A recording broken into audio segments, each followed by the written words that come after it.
Power of people. Trinamool Congress যদি কোথাও নতজানু হয় সেটা পাওয়ার অফ পিপলের কাছে, কিন্তু দিল্লিতে যারা পিপল ইন পাওয়ার তাদের কাছে তৃণমূল কংগ্রেস আত্মসমর্পণ করছে না। ফলে তারা কুৎসা করতে পারে, তারা সিবিআই, ইডি, এনআইএ মিথ্যা মামলা, বিজেপির নেতা গিয়ে এনআইএ সুপারের বাড়িতে নামের লিস্ট দিয়ে আসছে, এদের অ্যারেস্ট করুন, এলাকাটা ফাঁকা করা দরকার। শুধু নেতা নেত্রীদেরকে আটক করে হচ্ছে না, বুথ ভিত্তিক কর্মীদেরকে এবার হ্যারাস করা দরকার। এনআইএ দিয়ে সেই হ্যারাসমেন্ট চলছে। অভিষেক বন্দ্যোপাধ্যায়ের কপ্টারে গিয়ে ইডি ইনকাম ট্যাক্স আনা দিচ্ছে, অথচ পাচ্ছে না কিছু না। এর থেকে বোঝা যাচ্ছে বিজেপি ভয় পেয়েছে, বিজেপির পা কাঁপছে। আর শেষ কটা দিন, তারপরে আপনাদের এখানে ভোট। আমরা পুরোদস্তুর আশাবাদী, আমরা আত্মবিশ্বাসী।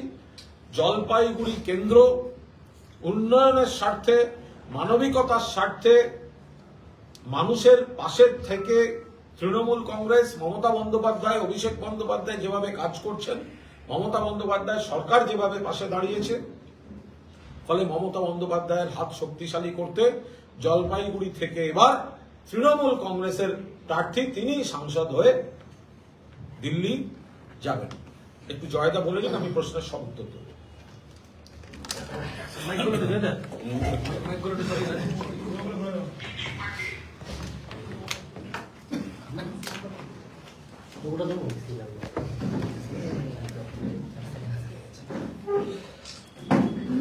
জলপাইগুড়ির আসন্ন নির্বাচন, লোকসভা নির্বাচনে কি হতে চলেছে,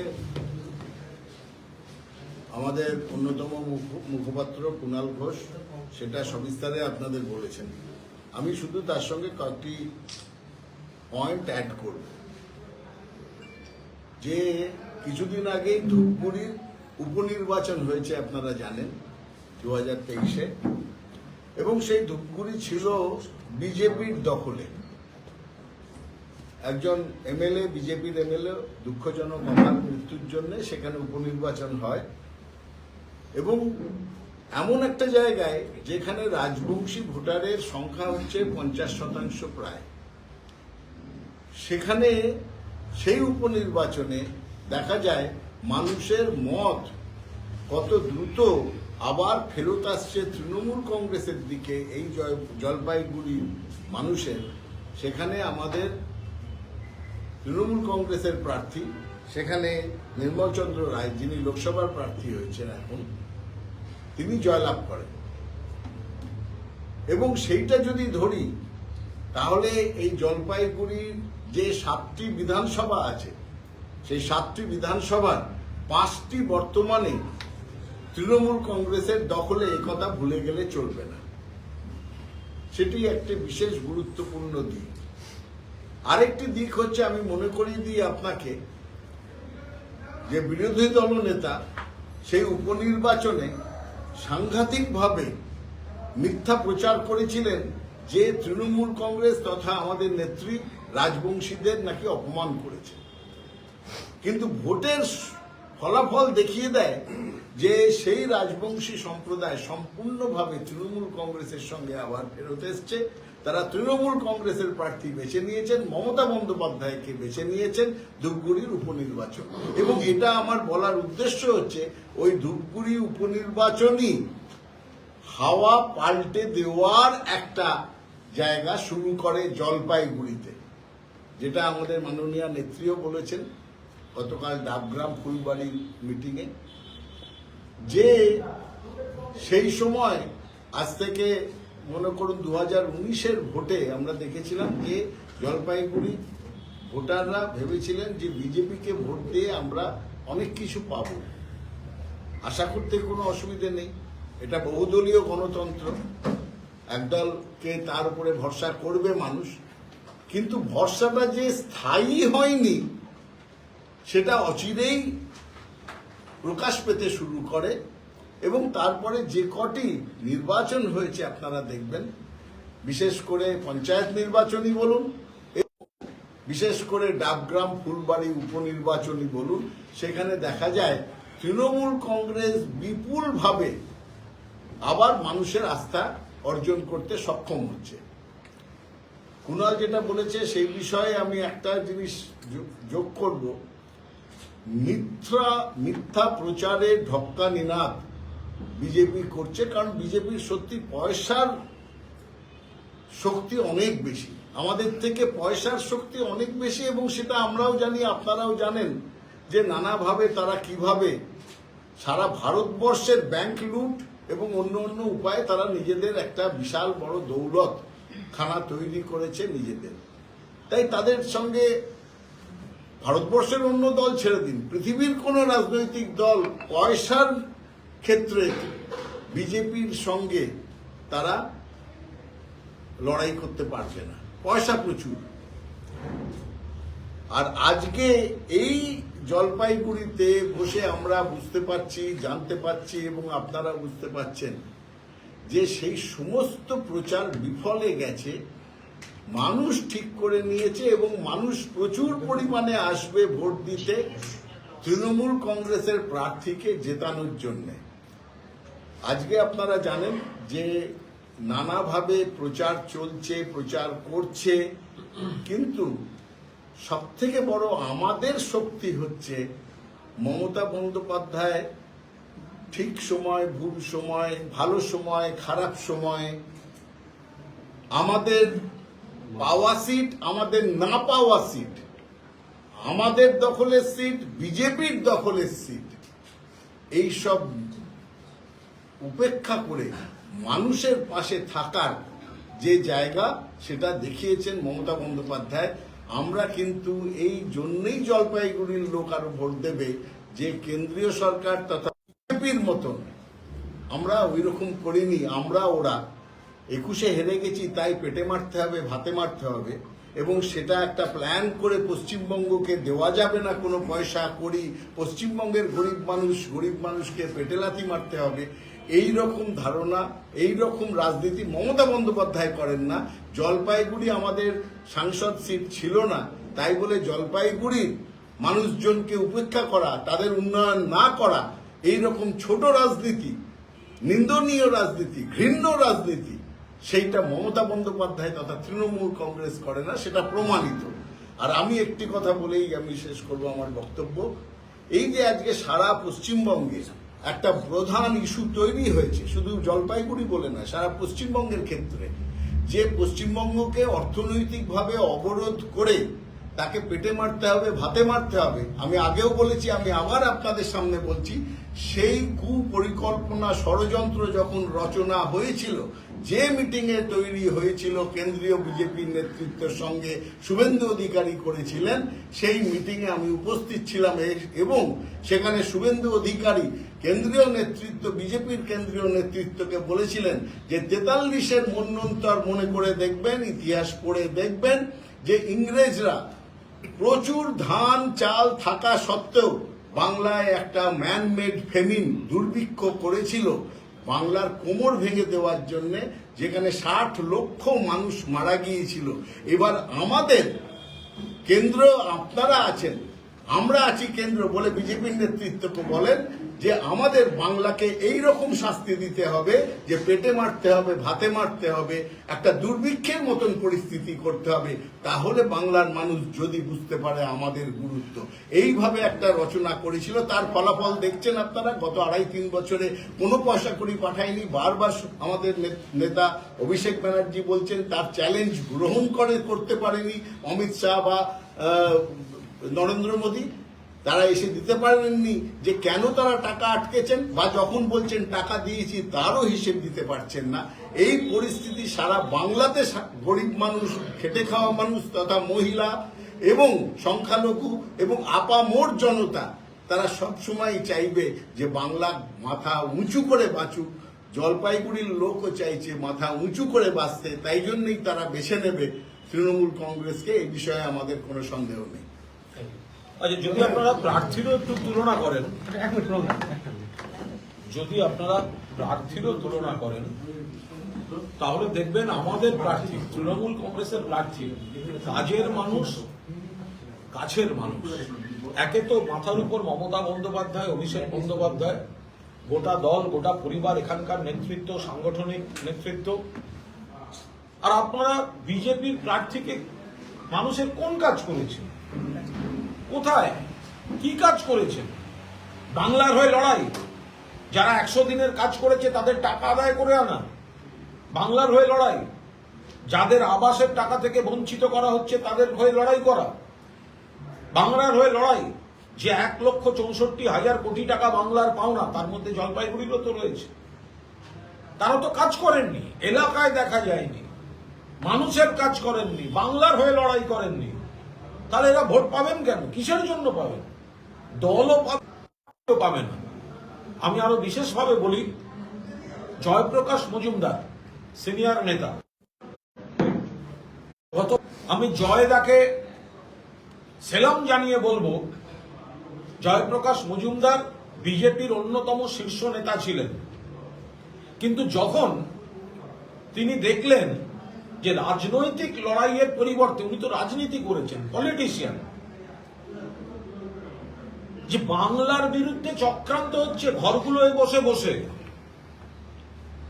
বাংলা টাকা আটকাতে হবে শিক্ষা দিতে, বাংলায় সিবিআইডি পাঠাতে হবে, দলের মিটিং, মিডিয়া হয়তো দেখাচ্ছে বিজেপির শীর্ষ নেতৃত্ব বৈঠকে, কোন কি হয়েছিল বৈঠকে, সেই আনটোল্ড স্টোরি তো জয়প্রকাশ মজুমদারের কাছে। একে একে ধরতে হবে, না হলে ওখানে ইলেকশন করা যাবে না।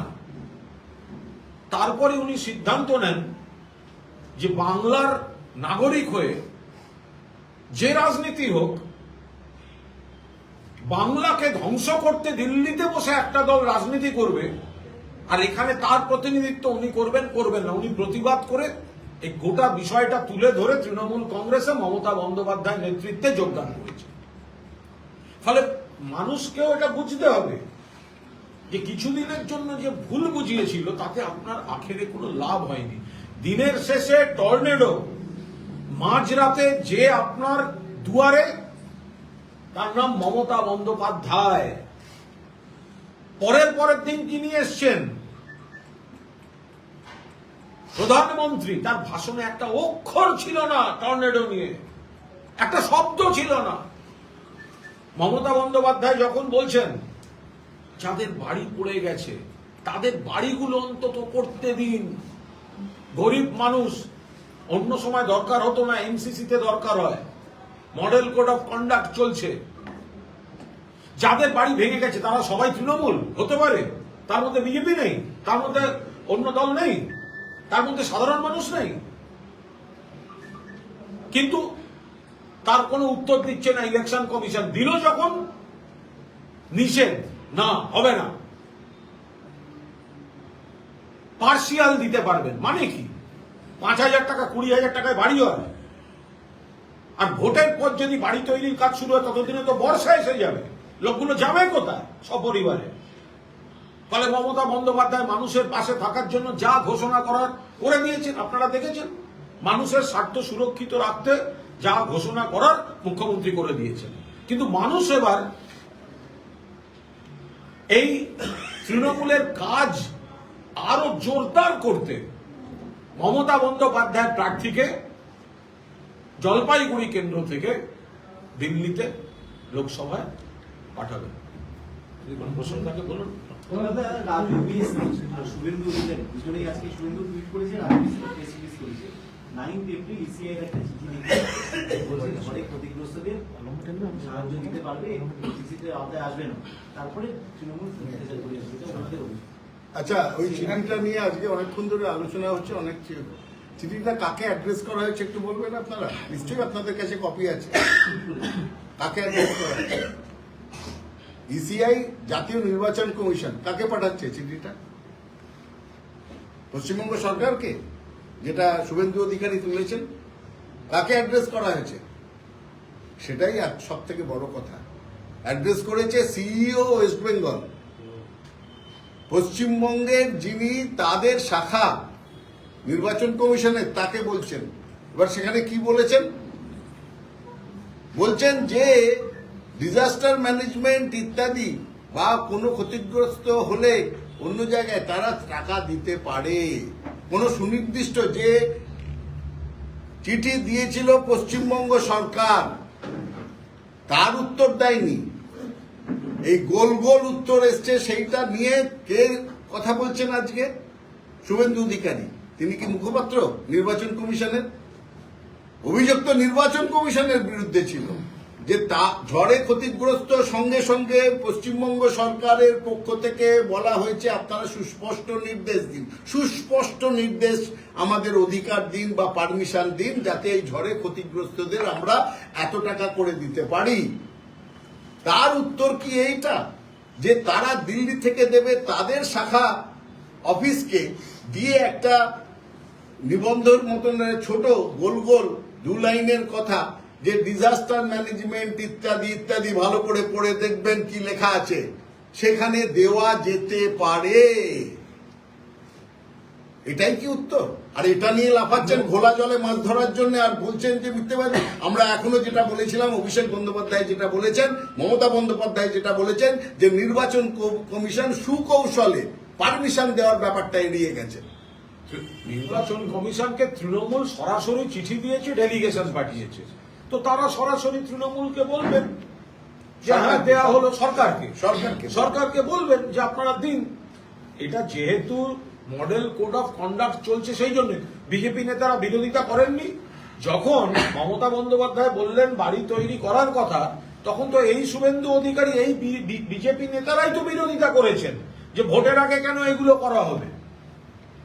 যখন দেখেছেন এই জনমতটা তাদের বিরুদ্ধে যাচ্ছে, তখন নাটক করার জন্য একটা গোল গোল চিঠি বাজারে নিজেদের দপ্তরের মধ্যে মধ্যে চালাচালি হওয়া, কে কাকে কবে লিখেছে ঈশ্বর জানেন, সেগুলো দিয়ে মুখ রক্ষার চেষ্টা করছে। শুভেন্দুরা তো পাশে দাঁড়ানোর বিরোধিতা করেছেন, টাকা দেওয়ার বিরোধিতা করেছেন, বাড়ি তৈরি করে দেওয়ার বিরোধিতা করেছে বিজেপি। যখন দেখেছে মানুষ তাতে ক্ষিপ্ত, তখন এই কাজটা হয়েছে। আর আমরা তো আরো বলেছি, কেন্দ্রীয় সরকারকেও টাকা দিতে হবে না। মমতা বন্দ্যোপাধ্যায় যেটা কেন্দ্রের দেওয়ার কথা, সেটা তো মমতা বন্দ্যোপাধ্যায় রাজ্যের ফান্ড থেকে দিয়ে দিচ্ছেন। শুধু অনুমতিটা দিন, যাতে ভোটের মুখে কোনো বিড়ম্বনা প্রার্থীদের না পড়তে হয়, দলকে না পড়তে হয়। আপনারা তো নানা কৌশল করেন, তো লিখে দিত সরকারকে, না আপনারা ঝড় বিধ্বস্ত এলাকা, আপনারা ত্রাণ দিন। উল্টে চিঠি দেওয়ার পর বিজেপি প্রকাশ্যে বিরোধিতা করেছে, না ভোটের আগে এসব করা যায় না, রাজনীতি হচ্ছে। শুভেন্দু অধিকারী বলছেন যে মুখ্যমন্ত্রী মমতা বন্দ্যোপাধ্যায় এবং অভিষেক বন্দ্যোপাধ্যায় কার্যত মানুষকে মিথ্যে কথা বলে বিভ্রান্ত করবার চেষ্টা করছেন, এবং তিনি তার যে এক্সফ্যামিলি পোস্ট, সেখানেও তিনি বলছেন যে ইলেকশন কমিশনকে যেমন সিইও অফিসকে নোটিফাই করা হয়েছিল, গোটা বিষয়ে রাজ্য সরকারকেও জানানো হয়েছিল যে এক্সগ্রাসিয়ার টাকা দেওয়া যেতে পারে। সবটাই বোঝা গেল। না, এক মিনিট, এটা একদম ভুল ব্যাখ্যা হচ্ছে। সিইওর অফিস যেটা গভর্নমেন্ট অফ ওয়েস্ট বেঙ্গলকে লিখেছেন, সেই চিঠিটাও ভালো করে পড়ুন। বিষয়টা লিখে বলেছেন enclose the letter of ECI, self explanatory. ওই চিঠিটাই এরা ফরওয়ার্ড করেছে, ওরা আলাদা করে পারমিশনের কথা বলেনি। এইটা মনে রাখা দরকার। আর দ্বিতীয় হচ্ছে, যে চিঠিটার কথা আপনারা বলছেন, সেখানটাতে এদের বিষয়টা দেখবেন, যেটা সিইওর অফিস দিচ্ছে, ব্রিজ অমুক তমুক, এতখানি ব্রিজের কেবল, এতগুলো বাড়ি, ডিটেলসটা কিন্তু লিখেছে সাবজেক্টে। এবার এই সাবজেক্টের বিষয়ে বলছি যে সিইওর চিঠিটা আমরা পাঠাচ্ছি, এই আমরা নির্বাচন ইসিআই এর চিঠি আপনাদের এনক্লোজ করে পাঠাচ্ছি, এটাই আপনারা ধরে নিন। সেখানে এইসব বিষয়গুলো কোথায় আছে আপনারা দেখান না। আমাদের স্পষ্ট কথা, পরিষ্কার দিকতে অসুবিধা এতগুলো মানুষ অসহায়, এতগুলো বাড়ি পড়ে গেছে, সেই বাড়িগুলো তৈরি করে দেওয়ার অনুমতি চাওয়া হয়েছে মানুষের স্বার্থে। তা এত গোল গোল চিঠির এত ভাষার কৌশলের তো দরকার নেই, সরাসরি বলবে যে হ্যাঁ এটা করা যেতে পারে। তখন বিজেপি বিরোধিতা করলো, এখন মানুষকে বিভ্রান্ত করার চেষ্টা করছে। আমরা এটা তীব্র বিরোধিতা করছি। বিজেপি এটা হতে দিতে চায়নি। জনরোষ, মানুষের ক্ষোভের মুখে পড়ে এখন এই ধরনের নাটক করা হচ্ছে। একটা খুব চর্চা শুরু হয়েছে যে শেখ শাহজাহানের বাড়ি, এটা নাকি শুভেন্দু অধিকারী কিনবে। যদি নিলাম করে ইডিসিবে, তাহলে ওকে নিজেদের গোষ্ঠীর মধ্যে রেখে দিতে চাইছে বাড়িতে। তার কারণ শাহজাহানের ছবিটা তো শুভেন্দুর সঙ্গেই দেখা গেছিল। শাহজাহান আগে ছিল সিপিএম, একটা সময় যখন যে সময়টা তৃণমূলে এসেছিল সে তো শুভেন্দুর সঙ্গেই দেখা গেছে। এখন শুভেন্দু হয়তো সাহায্য করছে, আমি জানি না, বলতে পারবো না, যে এটাও তদন্ত করে দেখা হোক। ঠিক আছে, আমি আপাতত রেখে দিচ্ছি তোর জিনিস, ওখানে আমারও টাকা খাটে, বাকিটা আমি তো তাহলে পরে তুই বেরোলে পরে ফেরত দিয়ে দেবো। আমি অভিযোগ করছি না, আমি এই খবরটায় আমি বলছি তাহলে এটারও তদন্ত। কারণ শাহজাহানের সঙ্গে শুভেন্দুর ছবি দেখা গেছে, শাহজাহানের সঙ্গে শুভেন্দুর ঘনিষ্ঠতা ছিল। তো কেউ শুভেন্দু যদি সত্যি শাহজাহানের বাড়ি এখন কিনতে চায়, তাহলে ধরে নিতে হবে ওটা নিরাপদ স্থানে রাখছে, পরে ফেরত দেবে। ফ্যামিলির মধ্যে ইন্টারচেঞ্জ, হ্যাঁ, ফ্যামিলির মধ্যে ইন্টারচেঞ্জ। অনুরাগ ঠাকুর সিবিআই এর কাছে এখনো পর্যন্ত 650 অভিযোগ জমা পড়েছে। কিসের কি টাইম? সন্দেশখালী সিবিআই এর কাছে 650 অভিযোগ জমা পড়েছে ইমেলের মাধ্যমে। সিবিআই থেকে 10 জনের টিম গঠন করা হয়েছে, তারা ওখানে স্পটে যাবেন এবং অভিযোগকারীদের বয়ান রেকর্ড করবেন।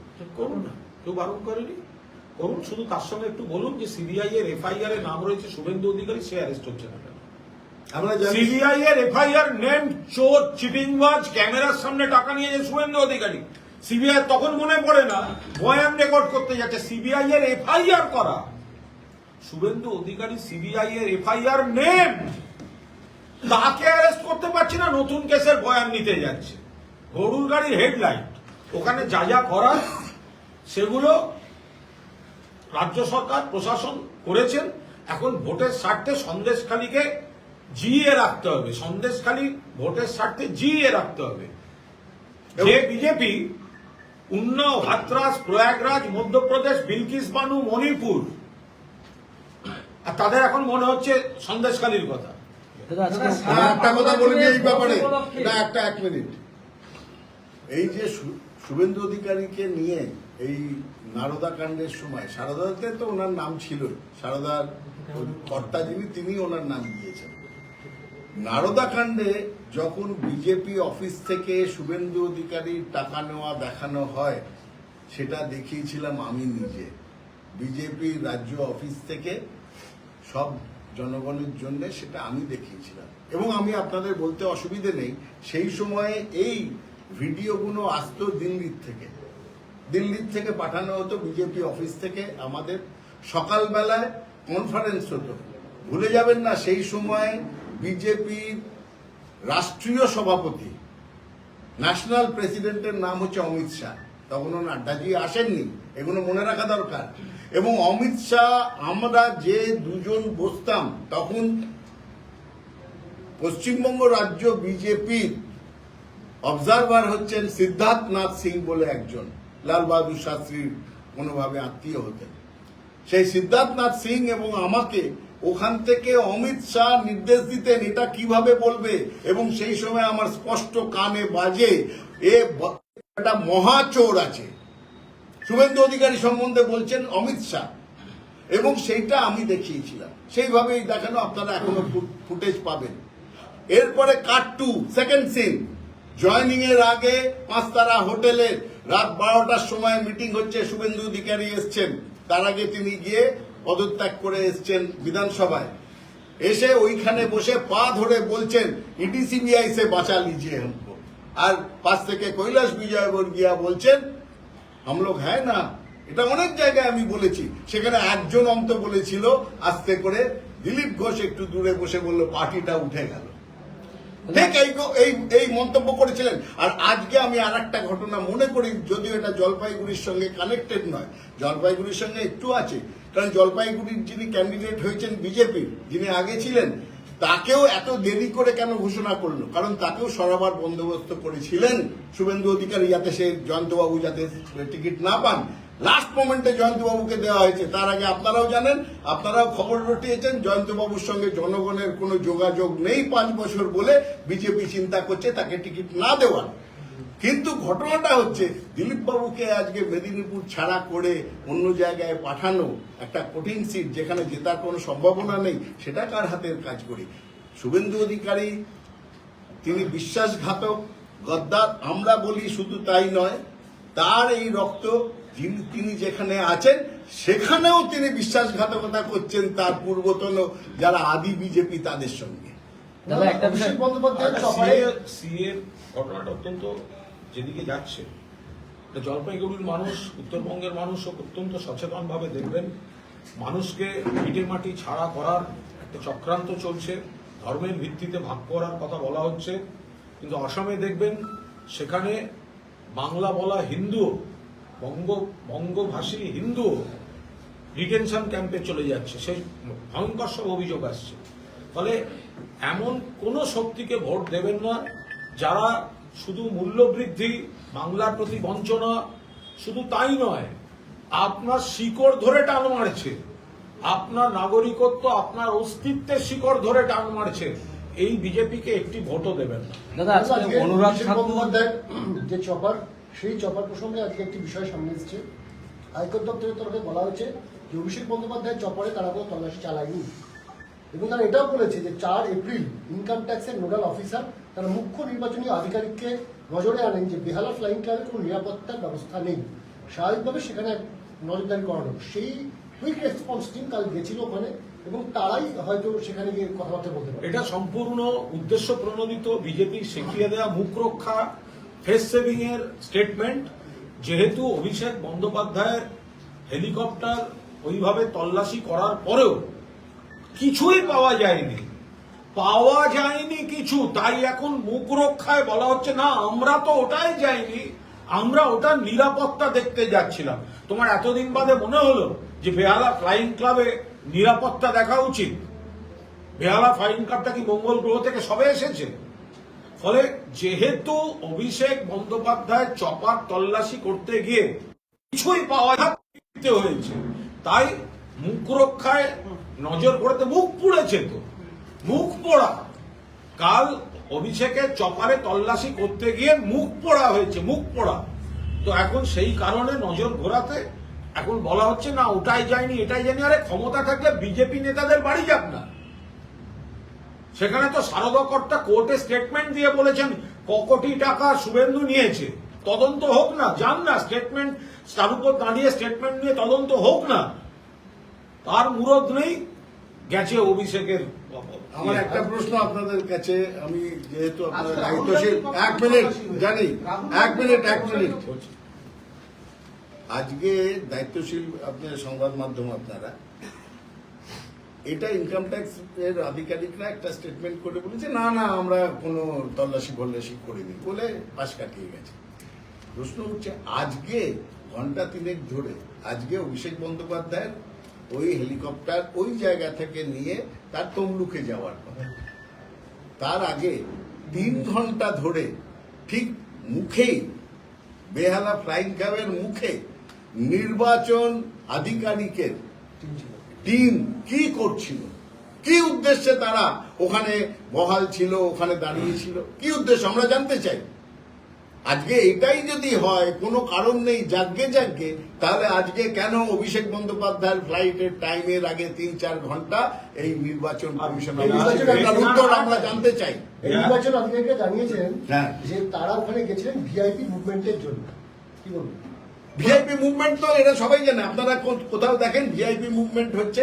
অভিষেক বন্দ্যোপাধ্যায় একজন 40 জনের মধ্যে তিনি একজন স্টার ক্যাম্পেনার, 40 জন আছে। এবার তার মধ্যে কুণাল ঘোষও আছেন, আমিও আছি এই 40 জনের মধ্যে। এখানে নির্বাচন কমিশনের কাউকে দেখছেন? আমরা এসছি ট্রেনে করে, এখানে হোটেলে উঠেছি, তারপর এখানে করছি। কোন নির্বাচন কমিশনের অফিসারকে দেখছেন যে ভিআইপি মুভমেন্টের জন্য? এসব মিথ্যে কথা। ডিস্টার্ব করতে কেন্দ্রীয় একেবারে উপর মহল থেকে, দিল্লির উপর থেকে ডিস্টার্ব করার জন্য নির্দেশ। মেলাইন করো, ডিস্টার্ব করো, অন্য ইস্যুতে ব্যস্ত রাখো, তাতে যাতে ভোটটার আগে অভিষেককে ব্যস্ত রাখা যায়, কিন্তু ও অন্য ধাতু দিয়ে তৈরি। 2 নম্বর হচ্ছে বেহালা ফ্লাইং ক্লাবের নিরাপত্তা বা ঠিকঠাক নিরাপদ আছে কিনা, সেটা আর যার থাকুক, সেটা রাজ্য পুলিশের দায়িত্ব। যদি কেন্দ্র মনে করে রাজ্যকে লিখবে বা কেন্দ্রের কোনো কিছু থাকলে করবে। ইনকাম ট্যাক্সের দায়িত্বে কবে থেকে ল অ্যান্ড অর্ডার পড়লো নিরাপত্তার? এর ব্যাখ্যাটা কে দেবে? বেহালা ফ্লাইং ক্লাব, ওখানে 4টে হেলিকপ্টার, সেটা নিরাপদ কি নিরাপদ না সেটা পুলিশ দেখবে। যদি মনে হয় নির্বাচন কমিশনের কেউ অভিযোগ জানাবে, নির্বাচন কমিশন বললে দরকার হলে কেন্দ্রীয় বাহিনী যাবে, কিন্তু ইনকাম ট্যাক্স আয়কর দফতর নিরাপত্তার দায়িত্বটা কবে থেকে নিল? কোন দিন এবার দেখতে পাবো শুভেন্দুর দুপাশে স্যালুট মেরে ঘুরছে কি তাহলে কেন্দ্রীয় বাহিনীর বদলে আয়কর দপ্তরের অফিসাররা, যাদের উচিত শান্তিকুঞ্জে গিয়ে রেড করা, সার্চ অ্যান্ড সিজিআর, আর তার বদলে তাকে প্রোটেকশন দিয়ে ঘুরে বেড়াবে। দাদা আজকে অনুরাগ একই রকম ভাবে তল্লাশি চালানো হয়েছে কি নামার পরে। এই অবিজেপি নেতৃত্ব, বিজেপি বিরোধী যারা আছেন, তাদের এইভাবেই নানাভাবে হেনস্থা করার কাজ তারা করছেন, পূর্ব পরিকল্পিত, এবং বোঝাই যাচ্ছে এটা একটা সেম প্যাটার্নে চলছে গোটা জিনিসটা।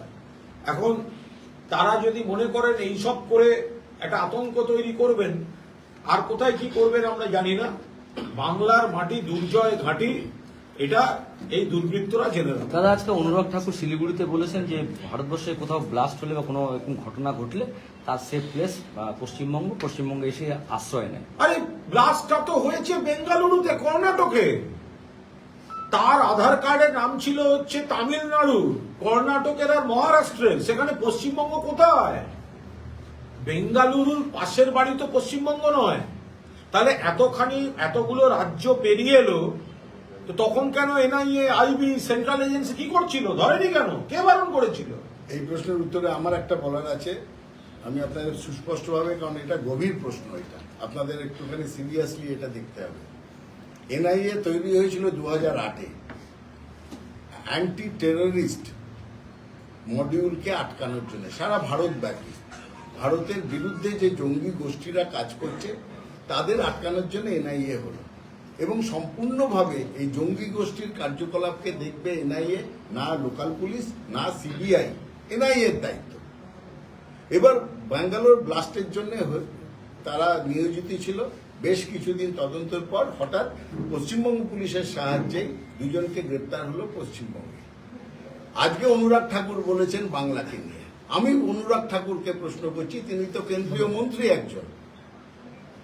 দিল্লিতে 2023-2024 আপনারা এখনই গুগল সার্চ করে দেখে নিতে পারেন কতজন আতঙ্কবাদী গ্রেপ্তার হয়েছে এবং তাদের কানেকশন আইএসআই, তারপর হচ্ছে আইএস, আইসিআইএস, যেসব জামাত মুজাহিদ্দিন, এই সমস্ত জঙ্গি গোষ্ঠীর যাদের যোগাযোগ দেখা যাচ্ছে মহারাষ্ট্রের বিস্ফোরণ, হরিয়ানাতে, অন্য রাজ্যে, কাশ্মীরের, এই সমস্ত কোথায় তারা বাসা বেঁধেছিল?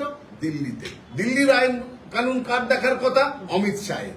তাহলে বলবো যে কি করে তারা দিল্লিতে 8 থেকে 9 জন কুখ্যাত জঙ্গি তারা দিল্লিতে আস্তানা গাড়লো, কার ফেলিও? আমরা এটা করি না, কারণ এটা জাতীয় নিরাপত্তার সঙ্গে।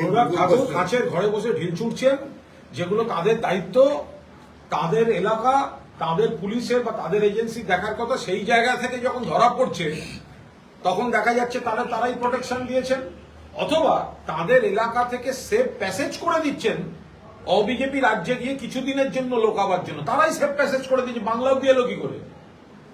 বাংলা অব্দি এলো কি করে? এনআইএ কি করছিল? আর বাংলায় যখনই জানানো হয়েছে বাংলার পুলিশকে, 2 ঘন্টার মধ্যে অ্যারেস্ট হয়েছে। সেটা হচ্ছে রাজ্যের আরো একজন আইপিএস মুর্শিদাবাদ রেঞ্জের ডিআইজি, তাকে সরিয়ে দেওয়া হলো। রাজ্যের মুখ্য সচিবকে চিঠি পাঠিয়ে নির্বাচন কমিশন বলল যে শূন্যস্থান পূরণের জন্য বিকেল 5টার মধ্যে 3 জন আধিকারিককে নাম পাঠাতে। আমরা পরিষ্কার বলছি, বিজেপির নির্দেশে, বিজেপির হয়ে কাজ করছে নির্বাচন কমিশন।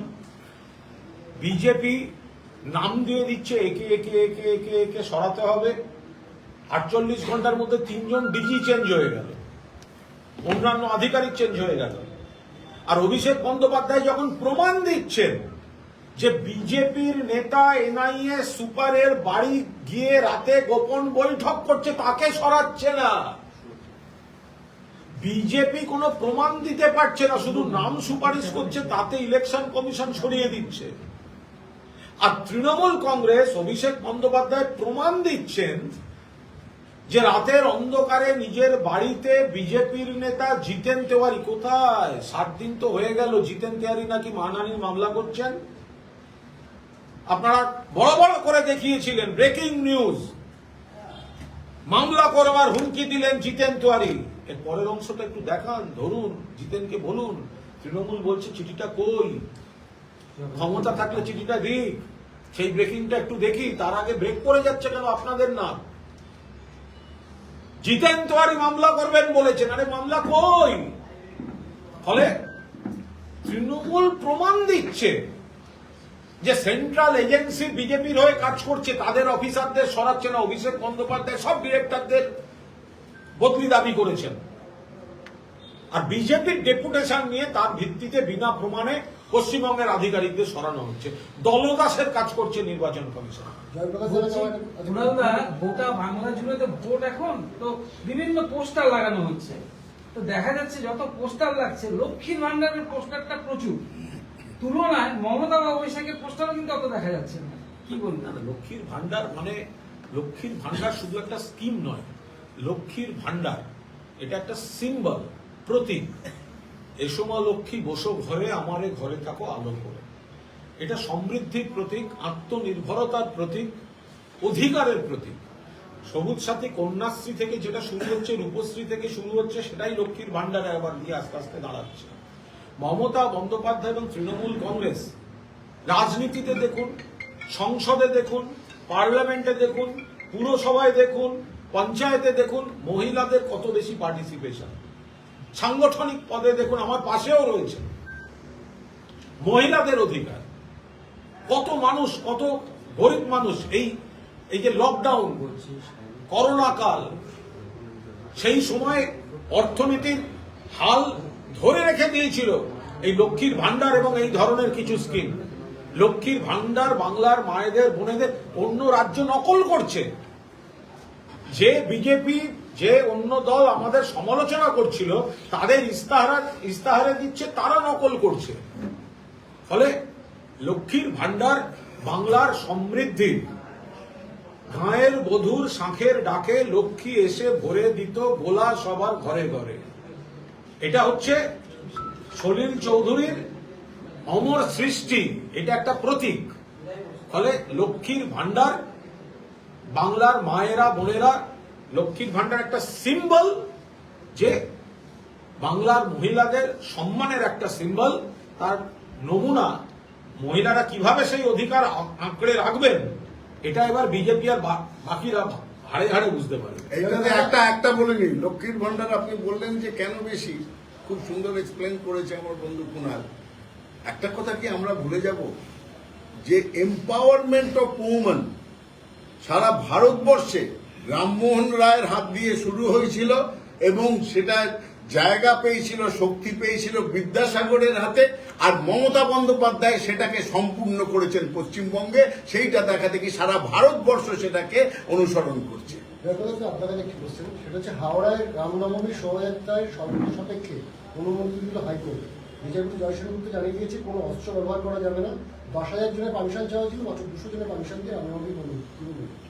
আমি একটা কথা, জলপাইগুড়িতে বসে আছি, আপনি রামনবমীর কথা তুলেছেন, আমি এই প্রসঙ্গে একটা স্পষ্ট কথা বলে দিতে চাই।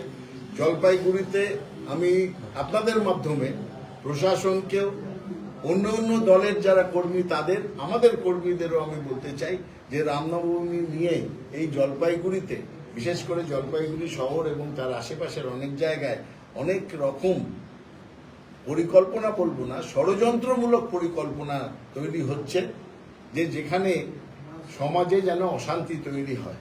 এই রকম একটা পরিস্থিতি তৈরির খবর আমরা পেয়েছি, আমরা জানিয়েওছি। আপনারা দেখবেন এখানে নাম না লেখা কোনো রকম কিছু নেই, তেকোনা গেরুয়া পতাকা সারা জলপাইগুড়ি শহর তার আশেপাশে সমস্ত গভর্নমেন্টের জায়গাতে লাগিয়ে দেওয়া হয়েছে। কারা সেটা লাগালো? কোনো নাম নেই কেন? যদি কোনো সংগঠনের হয় তাহলে সেই সংগঠনের নাম নেই কেন? এটার মধ্যে দিয়েই এই চক্রান্ত এবং ষড়যন্ত্র প্রকাশ পাচ্ছে, যে তারা ওই গেরুয়া ধ্বজ বলে তেকোনা পতাকা সর্বতভাবে কোনো নাম ছাড়া লাগিয়ে দিয়ে চেষ্টা করছে একটা ধর্মীয় উন্মাদনা করার। রামনবমী পালন হবে, সবাই শান্তভাবে রামের পুজো করবেন, রামেরকে স্মরণ করবেন। রামকৃষ্ণ বলেছিলেন ধর্ম করবে কোণে বনে মনে, হয় ঘরের কোণে করবে, নয় মনে মনে করবে, নয় বনে গিয়ে মানে আড়ালে গিয়ে তুমি ধর্ম করবে। আর এখনকার সময়ে এই যে কথাবার্তা ত্রিশূল নিয়ে বেরিয়ে পড়ছেন এর মধ্যেই বিজেপির নেতা নেত্রীরা, তার জন্যই জয় সেনগুপ্ত যে আজকে রায় দিয়েছেন, বিচারপতি জয় সেনগুপ্ত, যে 200 জনের বেশি মিছিল হবে না। আমার মনে হয় এটা কলকাতার ক্ষেত্রে যখন করেছেন, সেটা সমস্ত জায়গায় আমি অনুরোধ করব, সমস্ত প্রশাসন সব জায়গায় এই রকম ভাবেই যেন রামনবমীর যে মানে পুজো আর্চা মিছিল সেটাকে যেন নিয়ন্ত্রণ করেন। কিছু লোক এটাকে আশ্রয় করে যেন একটা ধর্মীয় উন্মাদনার নামে যেন সমাজে বা অন্যভাবে একটা দাঙ্গা বাঁধাবার চেষ্টা না করতে পারে। আজকে আলিপুরদুয়ারে সেখানে মিঠুন চক্রবর্তী তিনি বলেছেন, ভোট দেওয়ার আগে 5 মিনিট ভাবুন, তারপর প্রার্থী বাছুন। 42টা কেন্দ্রে যাব বিজেপির প্রার্থীর হয়ে প্রচার করতে, এটাই তো দল আমার কাছ থেকে আশা করে। মিঠুন চক্রবর্তী তিনি বিশিষ্ট অভিনেতা, তিনি বেসিক্যালি একজন ওই লাউডগা সাপ টাইপের উনি একজন অভিনেতা মিঠুন নিয়ে আমি কোনো মন্তব্য করছি না। তিনি অভিনেতা, কিন্তু তার পর্দার অভিনয়ের থেকে রাজনৈতিক অভিনয়টা একটু বেশি হয়ে যাচ্ছে। পর্দার অভিনয় রাজনৈতিক অভিনয়টা বেশি হয়ে যাচ্ছে। কেউ কোনোদিন সম্মান দেয়নি আমাকে বলে কেঁদেছিলেন বলে মমতা বন্দ্যোপাধ্যায় তাকে রাজ্যসভায় পাঠিয়েছিলেন। তখন বলেছিল, আমি আমার বোনের কাছে সারা জীবন যতদিন বাঁচব ততদিন কৃতজ্ঞ থাকব। এরপরে মিঠুন চক্রবর্তীর বিরুদ্ধে সারদা এবং অ্যালকেমিস্টের অভিযোগ আছে। অ্যালকেমিস্ট চিটফান্ডের ব্র্যান্ড অ্যাম্বাসাডার মিঠুন চক্রবর্তী, সারদা থেকে টাকা নিয়েছিলেন মিঠুন চক্রবর্তী। যারা আমার কাঁধে বন্দুক রাখতে গেছিলেন, পরে উত্তরগুলো তো শুনতে হবে। বাঁচার জন্য বিজেপিতে গেছে। মিঠুন তাকে জিজ্ঞাসা করুন, দক্ষিণ ভারতে কোন সেই স্কুল যে ইংল্যান্ডের এক ইউনিভার্সিটির অ্যাফিলিয়েশন ছাড়া ছাত্র ভর্তি করিয়ে কেলেঙ্কারিতে জড়িয়ে গ্রেপ্তারের মুখে তার মালিক চলে গেছিল, সেই মালিকের নাম কি? মিঠুন চক্রবর্তীকে জিজ্ঞাসা করুন, দক্ষিণ ভারতে একটি ইংল্যান্ডের এক ব্রিটিশ বিশ্ববিদ্যালয়ের নামের অ্যাফিলিয়েশনের মিথ্যা প্রচার করে ছাত্র ভর্তি করিয়ে কেলেঙ্কারির মধ্যে পড়েছিল, যে ব্যক্তি করেছিলেন তার নাম কি? সবুজ পাহাড়ের মধ্যে হাতি করিডোরের মধ্যে কনস্ট্রাকশন করিয়েছেন, সেই ব্যক্তি তার নাম কি? সারদা থেকে কে টাকা নিয়েছিলেন? যতদিন রাজ্য সরকারের হাতে তদন্ত ছিল, শ্যামল সেন কমিশন ছিল, কে টাকা ফেরাননি? সিবিআই ইডি হাতে যাওয়ার পর কে ছুটে গিয়ে টাকা ফিরিয়েছেন? মিঠুন চক্রবর্তীর বিরুদ্ধে দুর্নীতির অভিযোগ আছে। ওকে গলায় কলার দিয়ে আঙুল তুলে বিজেপি এখানে ঘেউ ঘেউ করতে পাঠিয়েছে। মিঠুন চক্রবর্তী ব্যক্তি, মিঠুন চক্রবর্তীকে আমি শ্রদ্ধা করি, কিন্তু দুর্নীতির অভিযোগে আকণ্ঠ ডুবে থাকা মিঠুন দা, পরিবারের বিষয়টা আনলাম না। মা বোনেদের কথা বলছেন, সন্দেশখালী নিয়ে কথা বলছেন। আপনার স্ত্রী আর পুত্রের বিরুদ্ধে এক মহিলা কি অভিযোগ করেছিলেন? থানা পুলিশ হয়েছিল, আকণ্ঠ ডুবে আছে, ব্যবসায় ডুবে আছে, জমি দখলে ডুবে আছে, স্কুলে ডুবে আছে, পরিবারে ডুবে আছে। বিজেপি খুঁজতে গেছিল একটা অন্য দাদা, সে দাদা রাজি না হয় একটা ভাইয়াল দাদা, 2 নম্বরই দাদা এনে ভোটে নামিয়েছে। মিঠুনদার ক্ষমতা থাকলে আগে নিজের এগেনস্টে করাপশনের অ্যালিগেশন গুলোর উত্তর দিক। ওকে গলায় কলার বকলস। মিঠুন চক্রবর্তী দুর্নীতিতে ডুবে ওর গলায় কলার বকলস পরিয়ে বিজেপি ঘেউ ঘেউ করাচ্ছে। আর একটা জিনিস আপনারা তো জানেন, মিঠুনের যে মোনার্ক রিসর্ট নীলগিরি হিলসে উটিতে, তার জমি দখল নিয়ে কেস আছে, কারণ সেই জমিটা বনের জমি, মানে ফরেস্ট ল্যান্ড, পরিবেশের অবজেকশন, ফরেস্টের অবজেকশন, এই সব। কিন্তু সব থেকে বড় অবজেকশন থেকে যে কেস এখনো ঝুলে আছে, বিজেপি সেটাকে সাইড লাইন করে রেখেছে। বিজেপি নিজেদের বলে আদিবাসী প্রেমী। সেখানকার কয়েক হাজার আদিবাসী পরিবারকে উৎখাত করা হয়েছিল। তাদের যে এসটি সম্প্রদায়ের যে তার জন্য কমিশন, ওখানকার রাজ্যের যে কেস হয়েছিল মিঠুনের এগেনস্টে, আমি বলছি মিঠুন জবাব দিক, একবার যেন মুখ খোলে। তার উত্তরে মিঠুন রিসর্টস যে বলে ওদের অর্গানাইজেশন, তারা কি উত্তর দিয়েছিল কোর্টে জানেন? সেটা এখনো আছে। বলেছিল কেন ওরা স্থানান্তরিত হয়েছে, কিন্তু তাদের অনেককে আমাদের হোটেলে আমরা কাজ করতে নিয়েছি, বাসন মাজাচ্ছি, খাবার সার্ভ করাচ্ছি, ফ্লোর পরিষ্কার করাচ্ছি, আদিবাসীদের আমি চাকর করেছি। সেই গর্ব নিয়ে তিনি বলেছিলেন যে জমি গেছে তো কি হয়েছে, আমরা তাদেরকে এইভাবে এমপ্লয়মেন্ট দিয়েছি। ওনারা আরেকটা গুরুত্বপূর্ণ প্রশ্ন সেটা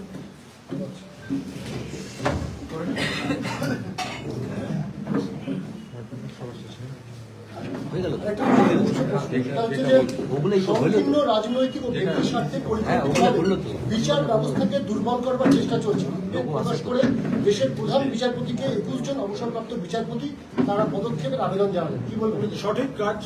আমরা বিচার ব্যবস্থাকে পূর্ণ শ্রদ্ধা সম্মান রাখি। বিচার ব্যবস্থা আমাদের শেষ ভরসা, কিন্তু বিচার ব্যবস্থার মধ্যে যে কি চলছে সেটা তো অভিজিৎ গঙ্গোপাধ্যায় প্রমাণ করে দিয়ে গিয়েছেন।